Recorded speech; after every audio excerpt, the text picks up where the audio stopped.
சட்டம் மாறி வந்து மண்ணை முட்டும் காலில் சூது கைகள் தட்டும் வாழியவே என்னவராட்சி திசைகள் எட்டும் நம்மவராற்றல் விண்ணை முட்டும் எட்டு திக்கும் முரசு கொட்டும் வாழியவே.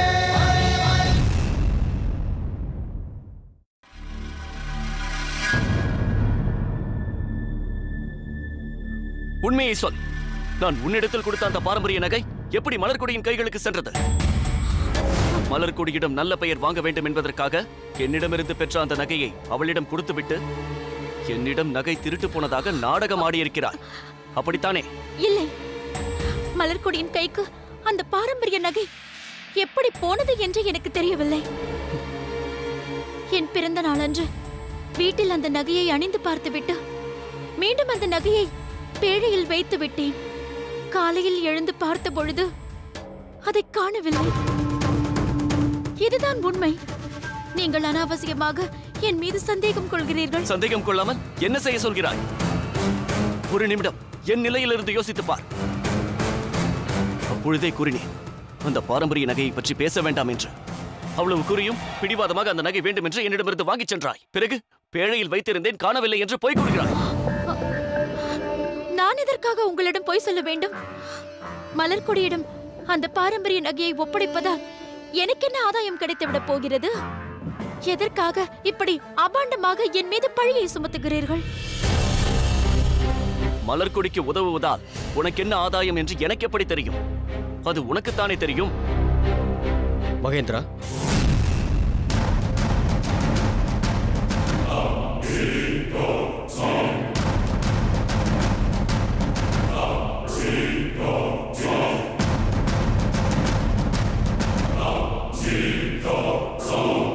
மகேந்திரா, நீ எதற்காக கருங்குழலியை சந்தேகிக்கின்றாய்?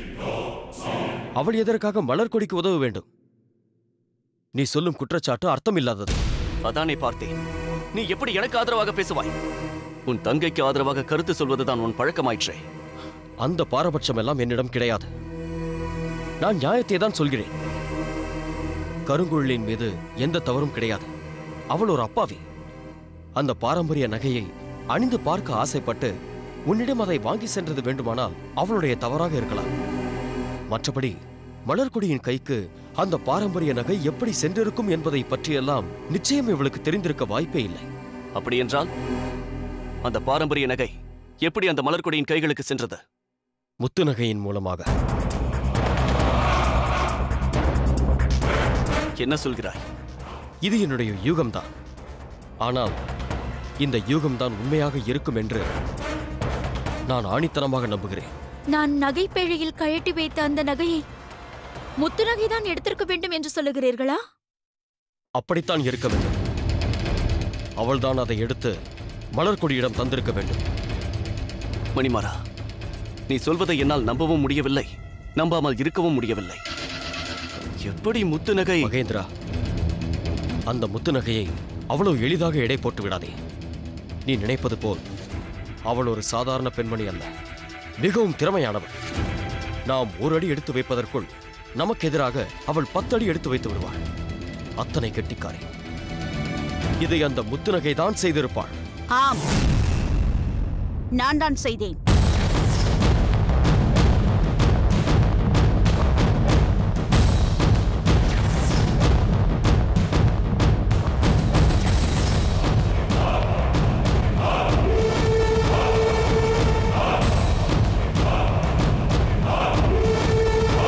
மணிமாறன் கூறியது உண்மைதான்.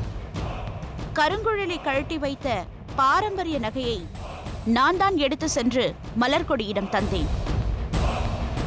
மலர்கொடியிடமிருந்து காணாமல் போன பாரம்பரிய நகை கருங்குழலியிடம் இருப்பது எனக்கு எப்படி தெரியும் என்பதுதானே? அதுதானே தங்கள் ஆச்சரியம்? சொல்கிறேன். தன் அறையில் கழட்டி வைத்த பாரம்பரிய நகைகளை காணவில்லை என்று மலர்கொடி என்னிடத்தில் கூறியதும் நான் மணிமாறன் மீதுதான் சந்தேகப்பட்டேன். மணிமாறனிடம் விசாரித்த போது முடிந்தால் துப்பறித்து கண்டுபிடி என்று என்னிடத்தில் சவால் விடவே யோசித்து பார்த்தேன். நிச்சயம் மணிமாறனோ அல்லது மணிமாறன் சம்பந்தப்பட்ட நபர்களோதான் இதில் ஈடுபட்டிருக்க வேண்டும் என்று நான் தீர்மானித்து விட்டேன்.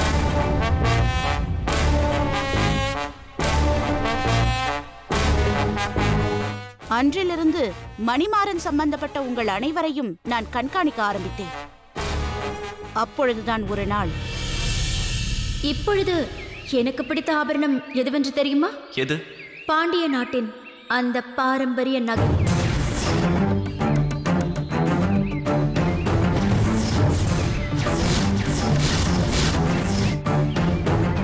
கருங்குழலி, அது எப்படி சாத்தியம்? என்னால் எப்படி கொண்டு வர முடியும்? ஏன் முடியாது? அந்த நகை உங்களிடத்தில் தானே இருக்கிறது.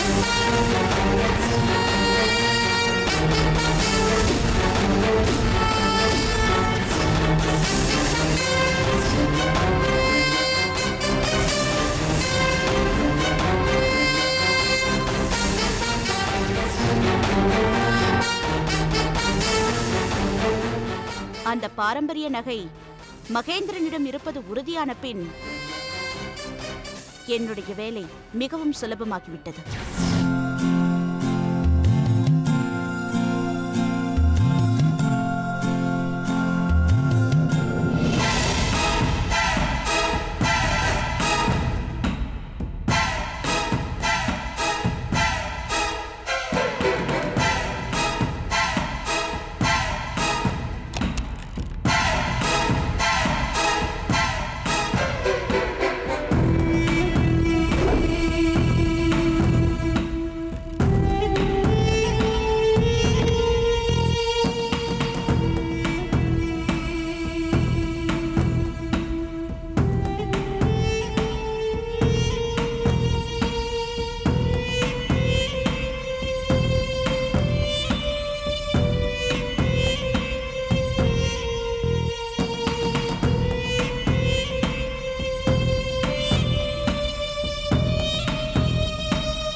தவறு செய்யும் நீங்கள் அதை எப்படி செய்யலாம் என்று 10 வழிகளில் யோசிக்க வேண்டும். ஆனால் நல்லது செய்ய வேண்டும் என்று நினைக்கும் நான் ஒரே ஒரு வழியில் யோசித்தால் போதும்.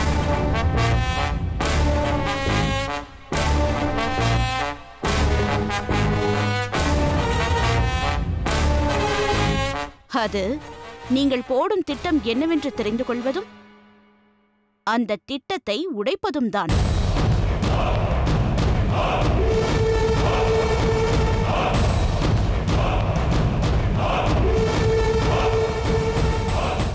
என்னதான் உங்கள் மூளையை கசக்கி நீங்கள் திட்டம் போட்டாலும் அதை எளிதாக இந்த முத்துநகை உடைத்தெறிந்து விடுவாள். மலர்கொடிக்கு எதிராக உங்களால் எதுவும் செய்ய முடியாது.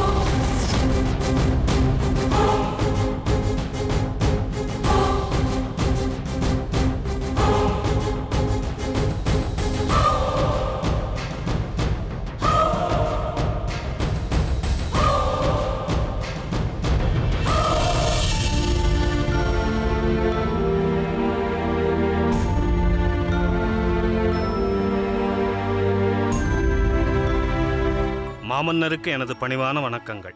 வா சித்திரசேனா, உன் சிலைகள் எந்த அளவிற்கு உருவாகி உள்ளன? நான் எதிர்பார்த்ததை விட சிறப்பாகவே உருவாகி உள்ளன மன்னவா. மிக்க மகிழ்ச்சி. நீ எந்த ஊரிலிருந்து வந்ததாக சொன்னாய்? திருவெண்காடு.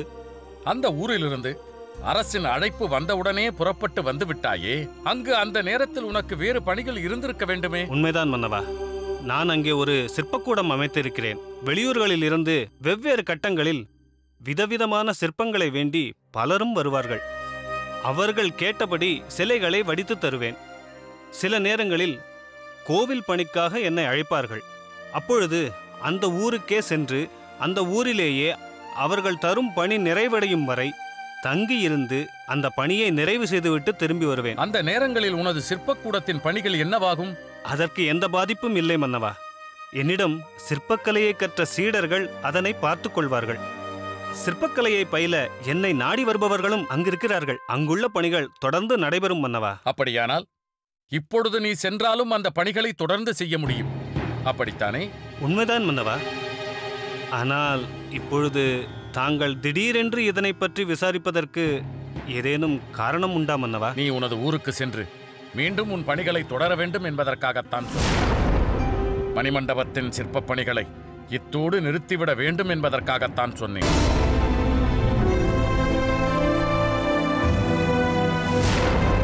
என்ன சித்திரசேனா, ஏதோ கேட்க நினைக்கிறாய்? கேட்பதா வேண்டாமா என்றும் தயங்குகிறாய். எதுவாக இருந்தாலும் கேள்.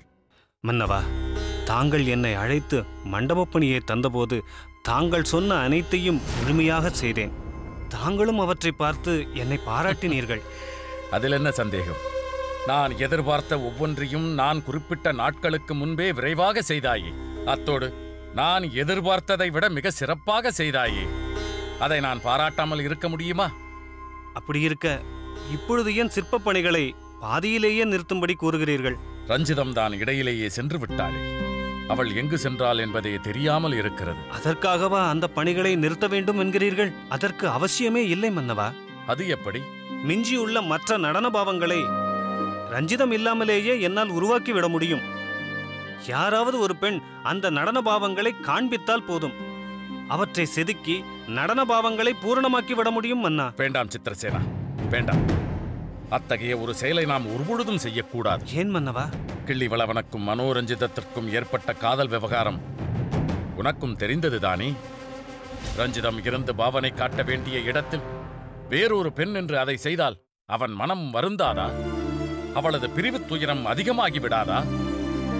என் ரஞ்சிதம் இருந்த இடத்தில் இன்னொரு பெண்ணா என்று கிள்ளிவளவன் குமரமாட்டானா? மன்னவா, இந்த சிற்பப் பணிக்கு பின்னால் இவ்வளவு பிரச்சனைகள் இருக்கும் என்பது எனக்கு இப்பொழுதுதான் புரிகிறது. இளவரசரின் நிலையை தாங்கள் எந்த அளவிற்கு கூர்ந்து கவனித்து அதை பற்றி சிந்தித்துக் கொண்டிருக்கிறீர்கள் என்பதை நினைக்கும் போது எனக்கு வியப்பாக இருக்கிறது. என்ன செய்வது சித்திரசேனா? சோழ நாட்டின் என் மகள் மலர்கொடியின் திருமணம் மிக விமர்சையாக நடந்ததற்கு அடையாளமாக அந்த மணிமண்டபம் இருக்க வேண்டும் என்று ஆசைப்பட்டேன். அதில் உள்ள சிற்பங்கள் வரலாற்று சின்னமாக விளங்க வேண்டும் என்று விரும்பினேன். ஆனால் அதற்காக வந்த மனோரஞ்சிதம் அரச குடும்பத்தாரின் வரலாற்றையே மாற்றி எழுதிவிட்டாளே. இதற்காக நான் யார் மீது குறை சொல்ல முடியும்? இப்படி நடக்கக்கூடும் என்று நினைக்காமல் ஒரு மணிமண்டபம் கட்ட ஆசைப்பட்டேனே, அதற்காக என்னைத்தான் நான் குறை சொல்ல வேண்டும்? அப்படியெல்லாம் நினைக்காதீர்கள் மன்னவா. இப்பொழுது இந்த நிலையிலேயே மணிமண்டபம் நின்று போனாலும் அதிலுள்ள சிற்பங்கள் ஒவ்வொன்றும் தங்கள் புகழ் பேசும். தாங்கள் ஆணையிட்டால் நான் இப்பொழுதே அனைத்தையும் நிறுத்திவிடுகிறேன். அதை தவிர வேறு வழியில்லை சித்திரசேனா. அதற்காகத்தான் உன்னை அழைத்தேன்.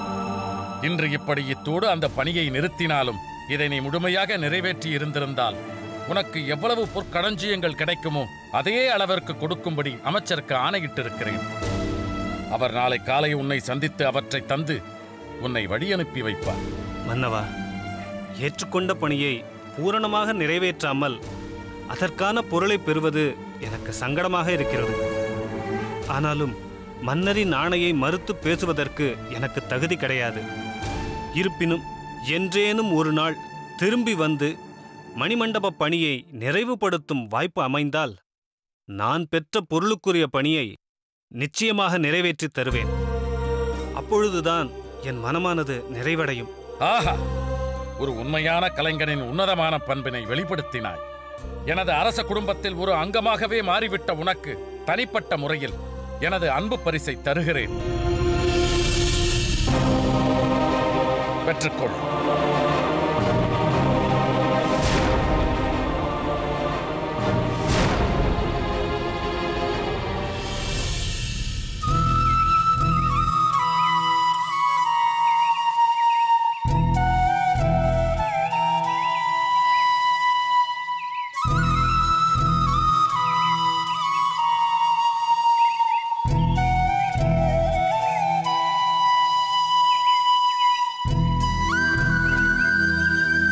ஆஹா, இந்த சாதாரண புலவரின் மகள் இன்று இரு பேரரசுகளே போற்றும் பெருமையை பெற்றிருக்கிறாள். சோழ பேரரசர் போலவே பாண்டிய பேரரசரும் அவள் மீது அன்பு காட்டுகிறார். இதை விட எனக்கு வேற என்ன வேண்டும்? வணக்கம். வா பார்த்திபா, வா. புலவர் பெருமானே, இன்று தங்கள் முகத்தில் என்றுமில்லாத மகிழ்ச்சியை பார்க்கிறேன். உண்மைதான் பார்த்திபா. அதற்கு காரணம் என்னவென்று தெரியுமா? எனக்கு எப்படி தெரியும் புலவர் பெருமானே? தாங்கள் சொன்னால் தானே தெரியும். அதை அறிந்தால் நீயும் என்னைப் போலவே பெருமகிழ்ச்சி அடைவாய். புலவர் பெருமானே, ஆவலை அதிகமாக்குகிறீர்களே, சீக்கிரம் சொல்லுங்கள். இந்த லிகிதம்தான் என் மகிழ்ச்சிக்கு காரணம் பார்த்திபா.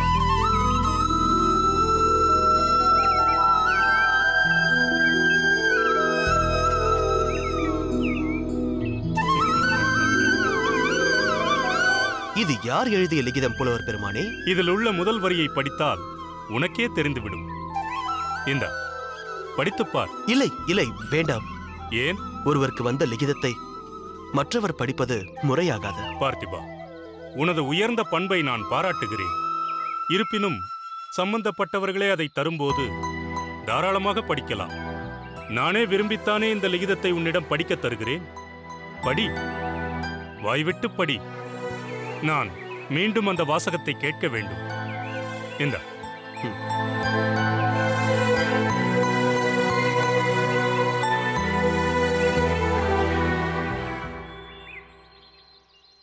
தாயினும் மேலான தந்தையாருக்கு என் பணிவான வணக்கம். ஓ, இது தங்கள் புதல்வி தங்களுக்கு எழுதிய லிகிதமா? சில நாட்களுக்கு முன் தாங்கள் ஒரு லிகிதம் எழுதி என்னிடம் தந்து அதை பாண்டிய நாட்டில் உள்ள தங்கள் மகளுக்கு அனுப்பும்படி கூறினீர்கள். அப்படியானால் அதற்கு விடையாக எழுதப்பட்ட லிகிதமா? ஆம் பார்த்திபா, மேலும் படி. தங்கள் லிகிதத்தை கண்டவுடன் தங்களையே கண்டது போல் பெருமகிழ்ச்சி அடைந்தேன். என்னை பிரிந்திருப்பதால் ஏற்பட்ட வருத்தத்தை பதிவு செய்திருந்தீர்கள். எனக்கு மட்டும் அந்த வருத்தம் இல்லை என்று நினைக்கிறீர்களா அப்பா?